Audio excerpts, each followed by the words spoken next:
Hello my dear students, मैं Sunil sir आपका स्वागत करता हूं एक बार फिर से अपने यूट्यूब चैनल डीसी अकेडमी में। तो स्टूडेंट्स, आज के इस लेक्चर में हम लोग ट्रांसफॉर्मेशन के सबसे इम्पॉर्टेंट टॉपिक और सबसे डिफ़िकल्ट माना जाने वाला टॉपिक जिसका नाम है interchange of degrees of comparison, इसको हम लोग आज देखेंगे। किस प्रकार से इसके रूल्स होते हैं, किस तरीके के सेंटेंस हमारे एग्जाम्स में आते हैं, कितने टाइप्स होते हैं, इन सब के ऊपर जो है हम बात करेंगे एक करके। तो आइए ज़्यादा बात नहीं करते हैं, स्टार्ट करते हैं अपने इस टॉपिक को। तो जैसा कि आप देख सकते हैं कि जो हमारा टॉपिक है वो है interchange of degrees of comparison. तो सबसे पहला क्वेश्चन यही है कि ये डिग्रीज़ क्या है। तो देखिए, डिग्रीज़ जो होते हैं उनको हिंदी में अवस्थाएं कहते हैं, ठीक है ना। अवस्थाएं जैसे हमारी 3 होती हैं, बचपन, जवानी और बुढ़ापा, वैसे ही अवस्थाओं की बात हो रही हैं। जो हमारी एडजेक्टिव होती हैं, जैसे कह दीजिए गुड एक एडजेक्टिव है। तो गुड की जो है 3 अवस्थाएं होती हैं। एक तो पॉजिटिव डिग्री जो हम गुड समझते हैं, एक कंपैरेटिव डिग्री जो बेटर होता है ना, और वैसे ही एक क्या सुपरलेटिव डिग्री जैसे कि बेस्ट होता है। वैसे आपने हाई स्कूल में जब डिग्रीज पढ़ा होगा या 6th 7th 8th में पढ़ा होगा तो वहाँ पर डिग्रीज आपने पढ़ा होगा, एडजेक्टिव पढ़ा होगा, एडवर्ब पढ़ा होगा। तो एडजेक्टिव और एडवर्ब की 3 अवस्थाएं होती हैं जिनको डिग्रीज कहते हैं। एक होता है पॉजिटिव डिग्री जैसे गुड, कंपैरेटिव डिग्री जैसे बेटर, सुपरलेटिव डिग्री जैसे बेस्ट। आपको ये पता होगा कि गुड का मतलब पॉजिटिव डिग्री, जब यहाँ पर किसी एक लोग के बारे में जब बताना होता है, जैसे कहा जाए Kamlesh is a good boy, ठीक है ना। यहाँ पर कमलेश के बारे में बताया गया जनरली, तो ये क्या है, एक पॉजिटिव डिग्री है। अगर यहीं पर कमलेश की तुलना किसी दूसरे लड़के से कर देंगे तो क्या हो जाएगा, बेटर। तो Kamlesh is better than Suresh. और सुपरलेटिव, अगर उस कमलेश की तुलना अगर पूरे क्लास में कर दें, यानी सभी बच्चों में कर दें, तो वहाँ क्या हो जाएगा, Kamlesh is the best boy in the class, ठीक है ना। तो हमको क्या पढ़ना है, डिग्रीज में इंटरचेंज पढ़ना है। यानी कि हमारे सामने पॉजिटिव डिग्री का एडजेक्टिव दिया होगा, हमें उसके कंपैरेटिव डिग्री के एडजेक्टिव में बदलना होगा। और ट्रांसफॉर्मेशन में क्या होता है कि दिए हुए सेंटेंस के जो है मीनिंग में चेंज नहीं होना चाहिए, ठीक है ना। तो देखिए, पॉजिटिव डिग्री को कंपैरेटिव में बदलना होगा, पॉजिटिव को सुपरलेटिव में बदलना होगा, यानी कि इंटरचेंज ऑफ डिग्रीज, यानी कि हमको पॉजिटिव, कंपैरेटिव, सुपरलेटिव के बारे में पारस्परिक परिवर्तन को पढ़ना होगा, ठीक है ना। तो देखते हैं कि करके क्या क्या नियम होते हैं। तो आप जो ध्यान समझिएगा इसको, कुछ चीज़ें मैं पहले आपको बताऊंगा कि पॉजिटिव डिग्री को कंपैरेटिव डिग्री में और उसके बाद सुपरलेटिव डिग्री में आपस में कैसे बदलते हैं, ठीक। तो पॉजिटिव से कंपैरेटिव और कंपैरेटिव सुपरलेटिव बदलने के टोटल 4 टाइप्स हैं, ठीक ना। एक एक करके टाइप हम देखेंगे। तो सबसे पहले हम टाइप 1 की बात कर लें। तो टाइप 1 में क्या होता है, एज डैश एज, और एज के बीच में आपको पॉजिटिव डिग्री देखने को मिलेगा। तो अभी हम लोग क्या सीख रहे हैं, पॉजिटिव डिग्री से कंपैरेटिव डिग्री सीख रहे हैं, ठीक है ना। पॉजिटिव से अगर हमको कंपैरेटिव सीखना है तो उसके लिए टाइप 1 देखिए आप, ठीक। तो एज और एज का मतलब होता है समानता, ठीक। एक एग्जाम्पल लिया जाए, जैसे लिखा हो you are as tall as I. इस सेंटेंस में लिखा है you are as tall as I. तो एक बात ध्यान रखिए, यहाँ पर एज आया है, यहाँ पर एज आया है, और के बीच में दिख रहा है वो किस डिग्री में है, पॉजिटिव डिग्री में है। एडजेक्टिव यहाँ पर क्या है, टाल, और ये किस डिग्री में है, पॉजिटिव डिग्री में दिख रहा है, ठीक है ना। तो आप एक बात को समझिए, यहाँ पर दो लोग हैं, एक है यू, एक है आई। तो इन दोनों को हम मान लेते हैं आपस में तुलना किया गया है, ठीक। यू की तुलना किया गया है आई से, यानी तुम्हारी तुलना की गई है मुझसे। तो एक ऑब्जेक्ट यहाँ पर है और एक ऑब्जेक्ट यहाँ पर है। ये ऑब्जेक्ट 1 और ये ऑब्जेक्ट 2 है, यानी 2 लोगों की आपस में तुलना की गई है, तो हम इन दोनों को ऑब्जेक्ट मान लेते हैं, ठीक ना। ये किसी सब्जेक्ट का ऑब्जेक्ट नहीं है, बस तुलना 2 लोगों में हो रही, तो उन दोनों को हमने ऑब्जेक्ट मान लिया है, ठीक। तो एक ऑब्जेक्ट यहाँ पर है, एक ऑब्जेक्ट यहाँ पर है। अब यू की तुलना की गई मुझसे, यानी कि तुम्हारी तुलना की गई मुझसे कि यू आर माने हो एज टाल एज आई, जितना मैं, यानी कि हमारे या तुम्हारे बीच की जो लंबाई है वो क्या है, समानता है। तो यानी कि इसमें कोई किसी के ज़्यादा नहीं है, दोनों के दोनों क्या हैं, बराबर हैं। तो इसका जो हिंदी अर्थ हुआ वो ये हुआ कि तुम मेरे समान लंबे हो। यही तो इसका अर्थ हुआ कि तुम मेरे समान लंबे हो। तो इसका फार्मूला हमने बनाया है। सबसे पहले क्या लिखते हैं, ऑब्जेक्ट सेकंड को लिखते हैं, ठीक है ना। ऑब्जेक्ट सेकंड को लिखते हैं, फिर इसके हेल्पिंग वर्ब लिखते हैं। और एक बात आपको ध्यान देना होगा, जो कि नोट समझ लीजिए, आप ध्यान समझिएगा। नोट ये है कि अगर पॉजिटिव से कंपैरेटिव सीख रहे हैं ना, यदि पॉजिटिव का वाक्य अफर्मेटिव में है तो कंपैरेटिव का वाक्य निगेटिव में होगा। अगर पॉजिटिव डिग्री हमारा अफर्मेटिव में है तो कंपैरेटिव जो है वो हमारा निगेटिव होगा। और अगर पॉजिटिव डिग्री अगर आपका निगेटिव में है तो हमारा जो CD यानी कंपैरेटिव होगा वो अफर्मेटिव होगा। इस बात को जो है आप गांठ बांध लीजिएगा, इसको याद कर लीजिएगा, ठीक है ना। क्या याद करना है नोट में कि यदि पॉजिटिव डिग्री अफर्मेटिव में है तो कंपैरेटिव डिग्री निगेटिव में होगा। अगर पॉजिटिव डिग्री निगेटिव में है तो कंपैरेटिव डिग्री क्या होगा, अफर्मेटिव में होगा। यहाँ पर ये क्या है, पॉजिटिव है, तो इसके लिए फार्मूला देखिए हेल्पिंग वर्ब। तो यहाँ पर नॉट होगा, इसमें नॉट नहीं है तो इसमें नॉट होगा। इसको के बाद किसे बदलना है, कंपैरेटिव में हम लोग सीख रहे हैं। कंपैरेटिव डिग्री के बाद हमेशा देन आता है और उसके बाद ऑब्जेक्ट फर्स्ट। ये हमारा हो गया फार्मूला। अब अगर इसको बनाएं हम तो सबसे पहले क्या लिखेगा, आई। अब आई यू के हिसाब से आर था, तो आई के हिसाब से क्या हो जाएगा, एम। फिर क्या हो जाएगा, नॉट। कंपैरेटिव डिग्री बताइए, टाल का कंपैरेटिव डिग्री क्या हो जाता है, टॉलर। उसके बाद क्या लग जाएगा, देन। फिर ऑब्जेक्ट वन क्या है, यू। अब देखिए इस सेंटेंस में क्या था, तुम मेरे समान लंबे हो, यानी हम दोनों बराबर थे। यहाँ पर क्या है कि मैं तुमसे ज़्यादा लंबा नहीं हूँ। तो भाई जब मुझसे ज़्यादा लंबे नहीं हो तो बराबर हो, इसका मतलब, ठीक। तो ये हो गया हमारा टाइप 1। ऐसे सेंटेंस अगर आपको दिखते हैं जहाँ पर एज, टाल, एज आए, यानी एज और एज के बीच में कोई पॉजिटिव डिग्री दिखे, तो आपको किस फार्मूले का यूज़ करना है, इस फार्मूले का यूज़ करना है, ठीक है ना। हिंदी उसकी मीनिंग निकाल लेनी है, तब जाकर के हमारे अच्छे से दिमाग में घुस जाता है ये बात। तो टाइप 1 हम लोगों ने क्लियर कर लिया। अब आइए देखते हैं टाइप 2 कैसे आता है।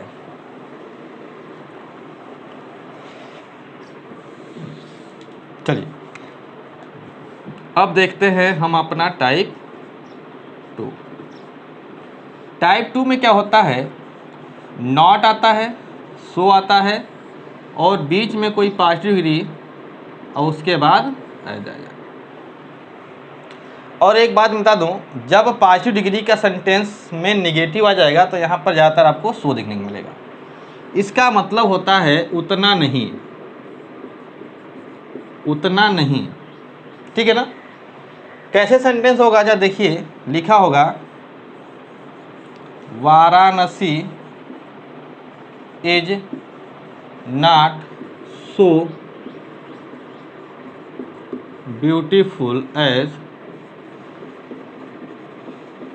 लखनऊ। देखिए सेंटेंस ये लिखा है, Varanasi is not so beautiful as Lucknow. तो यहाँ पर देखिए एक सो यहाँ पर है, एक एज यहाँ पर है, बीच में क्या दिख रहा है आपको, पॉजिटिव डिग्री दिख रहा है। और इस बार नॉट भी आया है, ठीक है ना। तो नॉट सो आया है, इसका मतलब क्या है, ये टाइप 2 है। तो इसका मतलब क्या हुआ हिंदी, कि वाराणसी लखनऊ के उतना सुंदर नहीं है। मतलब कि वाराणसी कम सुंदर है या लखनऊ ज़्यादा सुंदर है। तो फिर से ये ऑब्जेक्ट 1 कहलाएगा वाराणसी, और लखनऊ यहाँ पर क्या होगा, ऑब्जेक्ट सेकंड होगा। तो जो हम इसका फार्मूला बनाएंगे उसमें हम ऑब्जेक्ट सेकंड लिखते हैं, ठीक है ना, ऑब्जेक्ट 2। फिर हमारा हेल्पिंग वर्ब होता है, और मैंने नोट में क्या कहा था कि अगर पॉजिटिव डिग्री का वाक्य अफर्मेटिव में है तो कंपैरेटिव का निगेटिव में होगा, और अगर पॉजिटिव डिग्री का वाक्य निगेटिव में है तो कंपैरेटिव का अफर्मेटिव में होगा। तो यहाँ पर नॉट नहीं लगना है। अब सीधे कंपैरेटिव डिग्री लिख देंगे, यानी कि पॉजिटिव डिग्री हटाकर कंपैरेटिव डिग्री, आपको पता है। उसके बाद देन होता है, उसके बाद ऑब्जेक्ट 1, ठीक है ना। अब देखिए ये ऑब्जेक्ट 1 हमारा, यहाँ पर क्या हो जाएगा, इसी को अगर हम बनाएंगे तो क्या लिखा जाएगा, लखनऊ। अब बारी लखनऊ की होगी, सेकेंड ऑब्जेक्ट है। लखनऊ के बाद क्या होगा, इज होगा, नॉट है नहीं, नॉट है तो इसमें नॉट लगाएंगे नहीं, सीधे कंपैरेटिव। ब्यूटीफुल का कंपैरेटिव क्या होता है, मोर ब्यूटीफुल। उसके बाद देन वाराणसी, बन गया हमारा टाइप 2। तो टाइप 1 टाइप 2 में कोई भी ऐसी चीज़ नहीं है जो हमको समझ में ना आए। तो अब मैं एक बात बता दूं, हमारा जो हेडिंग चल रहा था वो क्या चल रहा था, पॉजिटिव डिग्री से कंपैरेटिव डिग्री। तो मैं बता दूं, टाइप 1 और टाइप 2 का पॉजिटिव से कंपैरेटिव बन जाता है, पॉजिटिव से कंपैरेटिव बन सकता है, क्योंकि अभी तक आपने देखा टाइप 1 टाइप 2 में दो ही लोगों की आपस में तुलना हो रही थी। ऐसे सेंटेंस का सुपरलेटिव डिग्री नहीं बनता है। यानी कि अगर आपके पास टाइप 1 टाइप 2 आते हैं तो उनको चेंज करने के लिए सिर्फ और सिर्फ कंपैरेटिव डिग्री पूछेगा कि इसको भैया कंपैरेटिव डिग्री में ट्रांसफॉर्म करिए। सुपरलेटिव डिग्री में टाइप 3 और टाइप 4 के हो गए, टाइप 1 और 2 के नहीं होते हैं। क्यों नहीं होते हैं, क्योंकि टाइप 1 और टाइप 2 में सिर्फ दो ही लोग होते हैं, और सुपरलेटिव डिग्री का तो मतलब समझते हैं कि ज़्यादा लोगों में तुलना करना। तो अब हम लोग क्या पढ़ेंगे, पॉजिटिव से कंपैरेटिव और कंपैरेटिव से सुपरलेटिव, जो कि हमारा टाइप 3 और टाइप 4 होगा। तो हमारी हेडिंग चेंज हो गई है। अब तब क्या था, पॉजिटिव से कंपैरेटिव, लेकिन अब क्या है, पॉजिटिव से कंपैरेटिव डिग्री और फिर सुपरलेटिव डिग्री। तो पॉजिटिव से कंपैरेटिव भी सीखेंगे, अब पॉजिटिव से सुपरलेटिव भी सीखेंगे, क्योंकि यहाँ पर अब हम पढ़ने जा रहे हैं टाइप नंबर 3, ठीक। तो टाइप 3 की जरा देखिए कैसे आएगा टाइप 3। टाइप 3 आएगा नो अदर, ठीक, dash dash dash so dash dash as. आप देखिए ऐसा नहीं कि सो ही आए, एज भी आ सकता है। यहाँ पर नो अदर एज भी हो सकता है और सो भी हो सकता है, दोनों में से कोई एक, ठीक। ऐसा आपको टाइप 3 के स्ट्रक्चर को देखने को मिलेगा। अगर कोई सेंटेंस ऐसे स्टार्ट होता है जिसमें नो अदर से स्टार्ट हो, फिर सो और एज आया हो और फिर पॉजिटिव डिग्री आया हो। जैसे एग्जांपल ले लिया जाए, कोई एग्जांपल हम ले लें, ये लिखा जाए no other batsman in Indian team is so clever as Rohit Sharma. जैसे ये सेंटेंस आपने देखा, कहते हैं कि इसको आप कंपैरेटिव डिग्री में चेंज करिए, तो इसको वो कंपैरेटिव में भी चेंज करने के लिए बोल सकता है, और ऐसे सेंटेंस को वो सुपरलेटिव डिग्री में भी चेंज करने को बोल देता है, क्योंकि यहाँ पर तुलना करने के लिए रोहित शर्मा के सामने कई लोग हैं। नो अदर बैट्समैन, कई बैट्समैन की बात हो रही है, कोई भी बैट्समैन नहीं है रोहित शर्मा के इतना चालाक। तो इसमें देखिए ये सेंटेंस नो अदर से स्टार्ट हुआ है, और इसका जो ऑब्जेक्ट 1 है वो बैट्समैन इन इंडियन टीम हो गया। ये इसको आप ऑब्जेक्ट 1 मान लेते हैं, ऑब्जेक्ट 1। और रोहित शर्मा जो आपको दिख रहे हैं जिसकी तुलना हो रही है, ये आपके ऑब्जेक्ट 2 मान लीजिए। तो इसका फार्मूला कुछ ऐसे बनता है, ऑब्जेक्ट 2 यानी कि सेकेंड ऑब्जेक्ट, फिर आपका देखिए मैंने कहा था कि अगर पॉजिटिव डिग्री का वाक्य निगेटिव में है, तो देखिए यहाँ पर नो आया है तो निगेटिव में है, तो यानी कि यहाँ पर नॉट नहीं होगा वर्ब के बाद, यानी कि यहाँ पर हेल्पिंग वर्ब लिखेंगे और उसके बाद नॉट नहीं लिखेंगे, फिर सीधे क्या लिखेंगे हम, कंपैरेटिव डिग्री। और जनरली कंपैरेटिव डिग्री में क्या होता है कि दैन का यूज़ किया जाता है, लेकिन यहाँ पर दैन का यूज़ तो करेंगे और नो अदर को हटाएंगे। नो अदर क्या करेंगे, हटाएंगे, और दैन के बाद क्या लिखेंगे, एनी अदर। क्या लिखेंगे, एनी अदर। और एनी अदर के बाद आपका ऑब्जेक्ट फर्स्ट हो जाएगा। देखिए ध्यान से, तो ये जो फार्मूला आपको दिख रहा है ये CD फार्मूला है। क्या है, CD के लिए फार्मूला है ये। तो क्या बन जाएगा ये सेंटेंस? बनेगा देखिए ऐसा कुछ, जरा दूसरा इंक यूज कर लें यहाँ पर, हम बनाएंगे इसका तो बनेगा रोहित शर्मा, फिर हेल्पिंग क्या हो जाएगा इज, कंपैरेटिव क्या हो जाएगा क्लेवर का क्या हो जाता है क्लेवरर, ठीक है ना। अब कंपैरेटिव के बाद क्या होगा देन एनी अदर, तो हम लिखेंगे देन एनी अदर। और उसके बाद ऑब्जेक्ट 1 क्या था बैट्समैन इन इंडियन टीम, तो ठीक है लिख देंगे हम बैट्समैन इन इंडियन टीम। बात क्लियर हो गई नहीं हो गई? तो ये बहुत आसान होता है, इसमें कोई भी ऐसी चीज़ नहीं है जो समझ में आपको ना आ रही हो। अगर वीडियो आप ध्यान से देख रहे हैं तो नो अदर से सेंटेंस स्टार्ट है तो भैया परेशानी की बात नहीं है। आप ऑब्जेक्ट 1 और ऑब्जेक्ट 2 को कर लीजिए बाहर, उसके बाद ऑब्जेक्ट 2 को पहले लिखिए, फिर हेल्पिंग और जो यूज हुआ वो यूज़ करिए, फिर कंपेरेटिव डिग्री करिए क्लेवरर, और उसके बाद नो अदर है तो देन के बाद एनी अदर जोड़ दीजिए। बस उससे थोड़ा सा बढ़ गया क्या, यहाँ पर नो अदर था तो आपने यहाँ क्या कर दिया देन के बाद एनी अदर कर दिया। अगर यहाँ नो अदर नहीं होता तो आप क्या करते हैं यहाँ पर देन एनी अदर ना लगाते हैं, ये टाइप 2 की तरह हो जाता है। तो ये था पॉजिटिव से कंपेरेटिव, ठीक। अब आपसे अगर पूछ दे कि भैया इसको सुपरलेटिव में चेंज करके दिखाओ, क्या कहे कि सुपरलेटिव में चेंज करके दिखाओ, तो अगर यहाँ से अगर बनाना हो, इस सेंटेंस से अगर बनाना हो तो फिर से ऑब्जेक्ट 2 लिखेंगे, फिर हेल्पिंग वर्ब लिखेंगे, और उसके बाद द के बाद सुपरलेटिव डिग्री का यूज़ करेंगे। देखिए ऑब्जेक्ट 2 फिर हेल्पिंग वर्ब, अब सुपरलेटिव डिग्री से पहले क्या होता है द होता है, सबको पता है, और ऑब्जेक्ट 1, ठीक है ना। ये देखिए हो गया तो आपका जो है सुपरलेटिव डिग्री का फार्मूला। तो भैया इसका क्या बन जाएगा फिर superlative degree Rohit Sharma,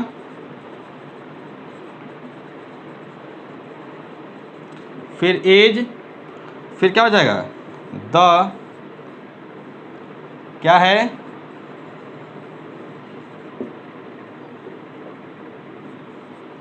superlative क्या हो जाएगा क्लेवर की क्या हो जाएगी क्लेवरेस्ट, तो Rohit Sharma is the cleverest. और उसके बाद आपका ऑब्जेक्ट 1 क्या है बैट्समैन इन इंडिया।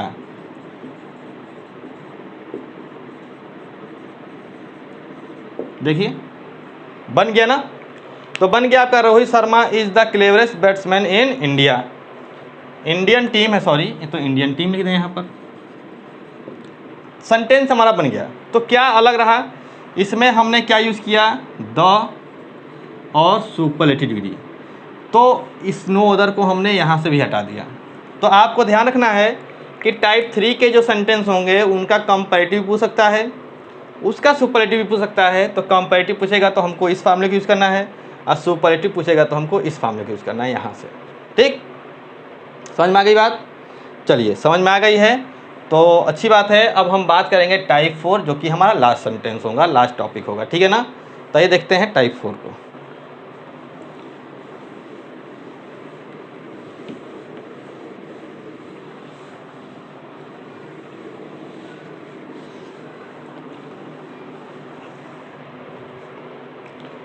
चलिए अब हम लोग देखते हैं अपने टाइप 4 को, हम लोग देखते हैं अपने टाइप 4 को। टाइप 4 देखिए क्या होता है, टाइप 4 में जो पॉजिटिव डिग्री वाक्य होगा वो आपका होगा वेरी फ्यू अदर्स स्टार्ट, या होगा स्टार्ट फ्यू अदर से स्टार्ट होगा, या फिर सिर्फ फ्यू से स्टार्ट होगा, यानी कि इन तीनों में से किसी एक से स्टार्ट होगा वो टाइप 4। और आपको मैं बता दूं कि जो फ्यू होता है एक एडजेक्टिव ही होता है जिसका अर्थ होता है, जिसका मतलब होता है नहीं के बराबर। क्या होता है नहीं के बराबर, यानी कि ये भी निगेटिव ही है। उसके बाद आपको सो और एज देखने को मिलेगा, और बीच में क्या होगा पॉजिटिव डिग्री, ठीक।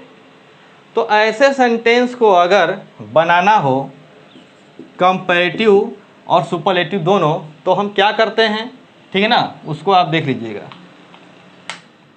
देखिए उसके लिए हम एक एग्जांपल लिखते हैं very few other poets in India are. ये एक बात ज़रा ध्यान रखिएगा यहाँ पर कि यहाँ पर जो होगा वो प्लूरल वर्ब होगा और यहाँ पर जो नाउन होगा वो प्लूरल नाउन होगा, पोएट्स होगा, पोएट नहीं होगा, केवल पोएट्स होगा यहाँ पर, और यहाँ पर प्लूरल वर्ब होगा।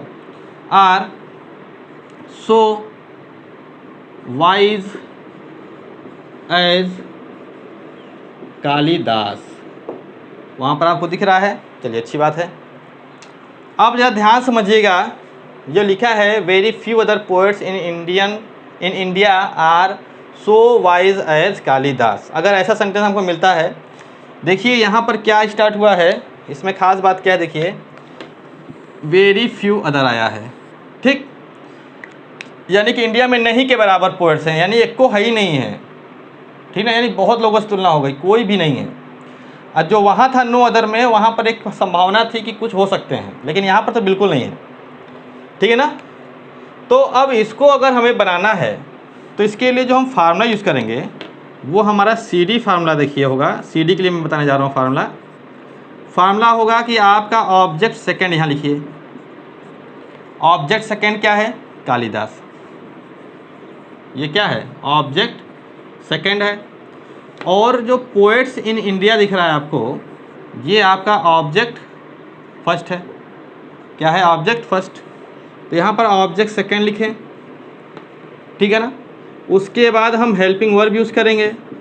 आपको ये भी पता है कि इसमें निगेटिव दिख रहा है, नहीं, फ्यू का मतलब नहीं के बराबर, तो इसमें नॉट यूज़ करना है। फिर यहाँ पर ज़रा ध्यान दीजिए कि कंपैरेटिव डिग्री होगा, और कंपैरेटिव डिग्री के बाद देन के बाद मैनी अदर या मोस्ट अदर, दोनों में से कोई एक। इससे पहले में क्या था, देन एनी अदर, लेकिन यहाँ पर देन मैनी अदर या फिर देन मोस्ट अदर, कोई एक होगा, मैनी या मोस्ट, ठीक, देन मैनी अदर या देन मोस्ट अदर। उसके बाद क्या हो जाएगा आपका ऑब्जेक्ट वन। देखिए कितना आसान फार्मूला मैंने लिखा है। अब अगर इसको हम बनाना चाहें तो क्या बन जाएगा, देखिएगा, इसी सेंटेंस बनाएंगे तो लिखेंगे कालिदास। उसके बाद इज हो जाएगा, कालिदास के हिसाब से इज होगा, यहाँ पर पोएट्स के हिसाब से आर था, लेकिन यहाँ पर कालिदास के हिसाब से क्या हो जाएगा, इज। फिर इज के बाद कंपैरेटिव क्या है, वाइज का क्या हो जाएगा, वाइजर। अब वाइजर के बाद देखिए देन मैनी अदर या फिर मोस्ट अदर। अब फर्स्ट ऑब्जेक्ट क्या है, पोएट्स इन इंडिया, ठीक है ना। ये बन गया हमारा कंपैरेटिव डिग्री।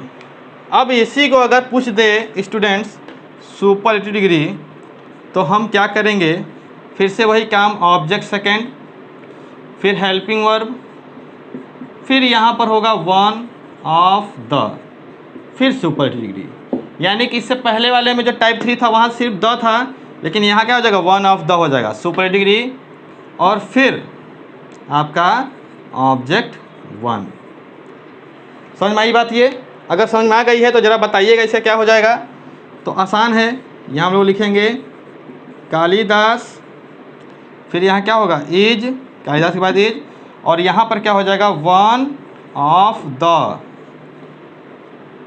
सुपरलेटिव क्या है, वाइजर, तो क्या हो जाएगा यहाँ पर वाइजेस्ट। और उसके बाद ऑब्जेक्ट वन क्या है, पोएट्स इन इंडिया, तो यहाँ पर लिख देंगे हम पोएट्स इन इंडिया, ठीक। तो इस प्रकार से जो है हमारा चारों टाइप जो थे, टाइप 1, टाइप 2, टाइप 3, टाइप 4 हो गया समाप्त। स्क्रीनशॉट लेना चाहें तो स्क्रीनशॉट ले लीजिए, मैं थोड़ा सा किनारे हो जा रहा हूँ। चलिए, तो इस प्रकार से हमारा टाइप 1, टाइप 2, टाइप 3, टाइप 4 इतने ही टाइप हैं जिसको हमें पढ़ना था, और ये सभी के सभी काफ़ी इंपॉर्टेंट है और एग्ज़ाम में ऐसे क्वेश्चन देखने को मिलते हैं। आप एकेडमिक में हो या किसी कॉम्पिटिशन तैयारी कर रहे हो, हर जगह ऐसे क्वेश्चन आपको देखने को मिलेंगे। तो उम्मीद करता हूँ कि आपको ये चारों टाइप समझ में आए हैं। अगर समझ में आया है, अच्छा लगा वीडियो तो लाइक कर दें, अगर नए हैं तो सब्सक्राइब कर लें, हो सके तो अपने दोस्तों को शेयर करें। तो स्टूडेंट्स, वीडियो को देखने के लिए आपका बहुत बहुत धन्यवाद। Thanks for watching.